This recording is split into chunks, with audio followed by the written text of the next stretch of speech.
Let's start talking about self-governance and how it even started. Back in those days, Don Hodel was the Secretary of Interior, and Ross Swimmer, Cherokee Nation, was the Assistant Secretary, and they came up with this idea. And the idea was, let's figure out how much federal money is available for Indian country, and let's just divvy it up based on how many people are enrolled in each tribe. And we went, oh no, we're not doing that. We want to be able to contract for all the services that are provided to us, and let us manage it. Let us decide our own priorities.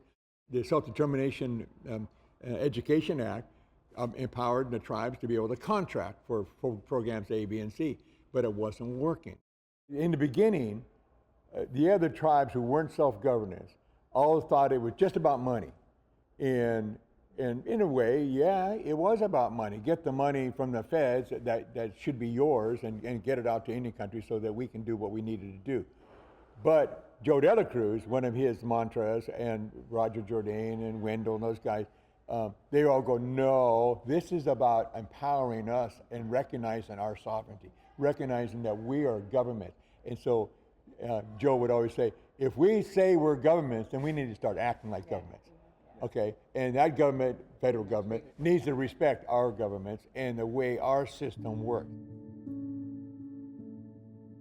And I was just following the coattails of Joe Dela Cruz from Quinault Nation, and Roger Jourdain from Red Lake, and Wendell Chino from Mescalero Apache, and a few of the others, Art Garbow from Mille Band.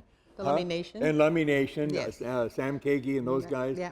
And on that note, it started when you first came to DC as a newbie. You remember you kind of were on the coattail of all of those? Yeah. I have a difficult time imagining that. Well, it happened, and it was really ironic because he kind of came into town like, he was like just a sponge, just trying to soak up all the information and get to know everybody. At the time, I was trying to figure out how Self-Determination Act worked and those contracts and grants.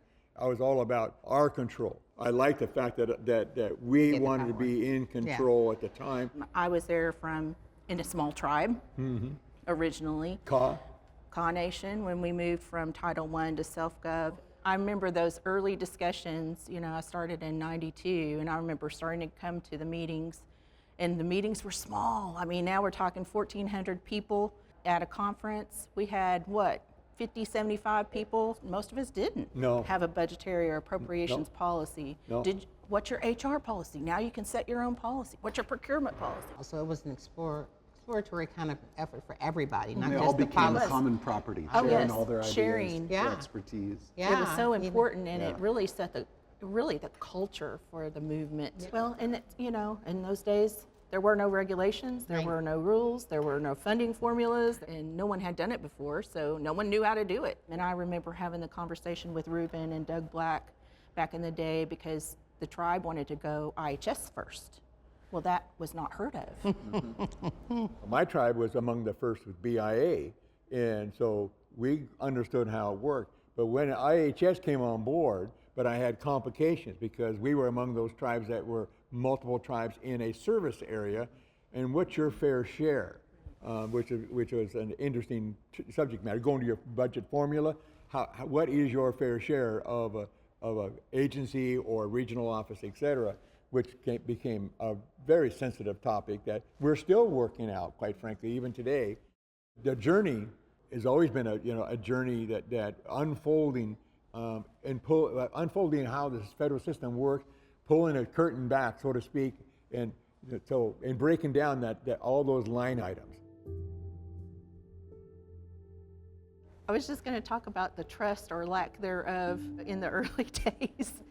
I mean, there were a lot of people in the BIA and IHS who resisted this idea from the beginning. In those early years, there was very little confidence on behalf of those federal officials that we could pull it off. Especially, when you negotiate with IHS and they march in all the feds, like about 30 of them, and they'd line the entire room around you, behind you, in front of you, everywhere, and there's like 4 of you. And we're trying to figure out who they are. Who are these guys? Who are these people?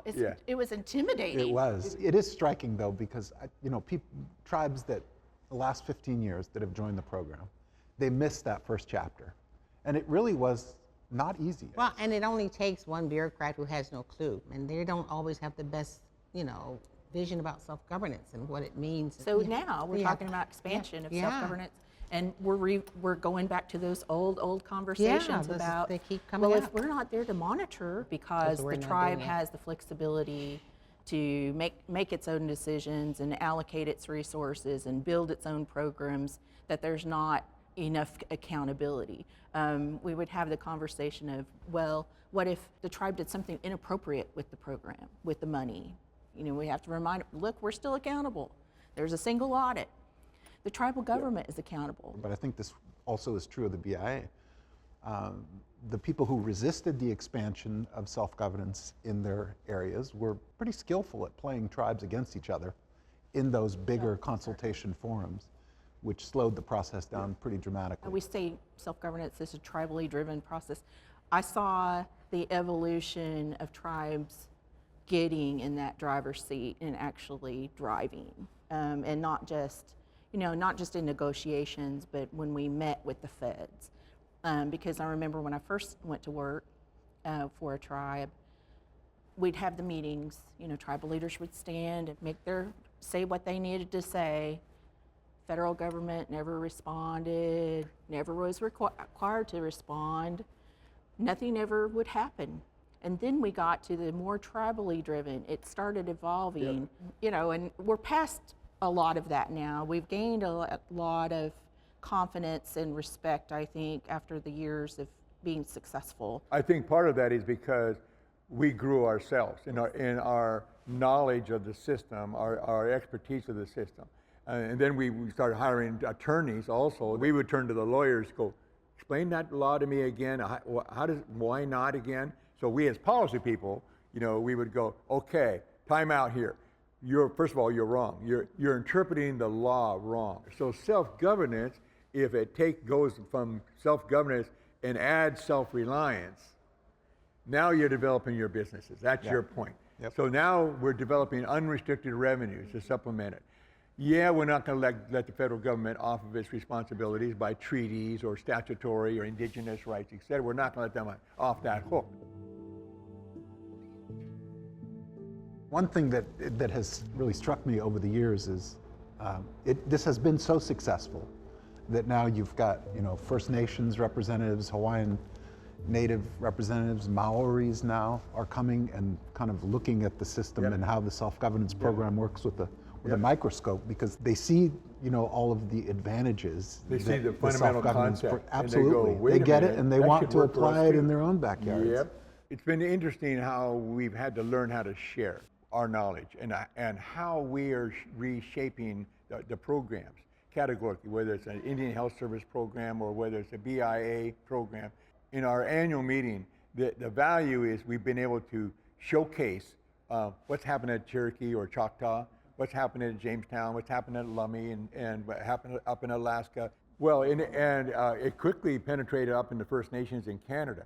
So all of a sudden you see these compacts with these First Nations in Canada, and it's called self-governance. Well, it's sharing and educating. Well, and then Sharing the and tribes educating. were volunteering, All of their that, folks. staff, everything, resources. Resources, because there was never enough documents, money to do it. Yeah. Well, the other thing is that I think self-governance tribal leaders from the beginning always had really a steadfast vision. Every time we learned something at a different phase, you kind of transitioned into how do we get to the next stage of this? And some of that meant legislative activities or political activities. Yep. But it evolved over time. And we first got the Title IV permanent program, and we realized, I think, that it wasn't perfect. There was no final offer process. So we then fixed the problem in Title V in 2000. Now with the Progress Act that was just completed, the rulemaking, we've kind of closed the chapter. When we started realizing that there was no boundaries, there was no sidebars to how we were going to do a program, we can come up with a different way of doing business in terms of how we're providing the service, et cetera. And we started using our own creativity, ingenuity, if you will, and we started finding a way, a better way of doing a better job of providing that service with these very limited monies.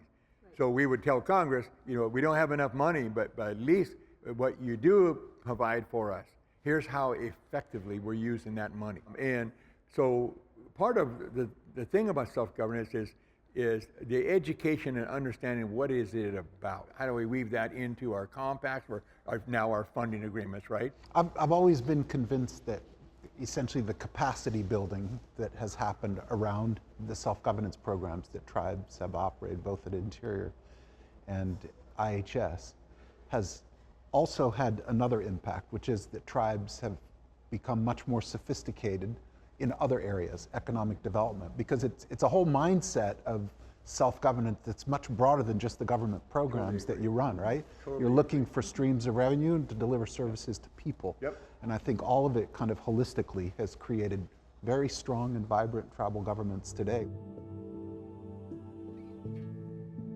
Extraordinarily rewarding for me now, 30 plus years into this. I mean, this has formed kind of the backbone of my career, to go to different parts of the country and to visit tribes that I've worked with for that duration and see their programs. Yeah. It's incredible. You can rarely find an employee that knew another system, that knew anything different than self-governance. Yeah. And it's fascinating to me because they have no idea of what the before was like.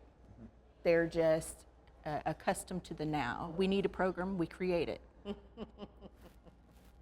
Yep. You know, if we can fund it, we create it.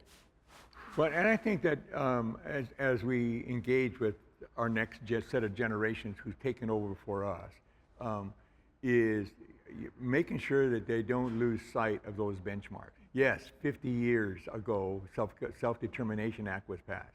And I guess when I think about self-governance, which is working, and it's been quite a journey over the last 30 plus years to where we are right now. And it's been a good journey and an important success. But you know, we have to keep remembering that our education, as we want to share with our colleagues and our staff people about how it works and how the system works, et cetera, we have to keep looking back at succession administrations. The self-determination era, I think, when I look back on it, I see kind of a renaissance of tribal governments as governments, but also a renaissance of tribal culture. Because people that receive all of these services are thinking about their roles in society and as tribal members, I think, differently.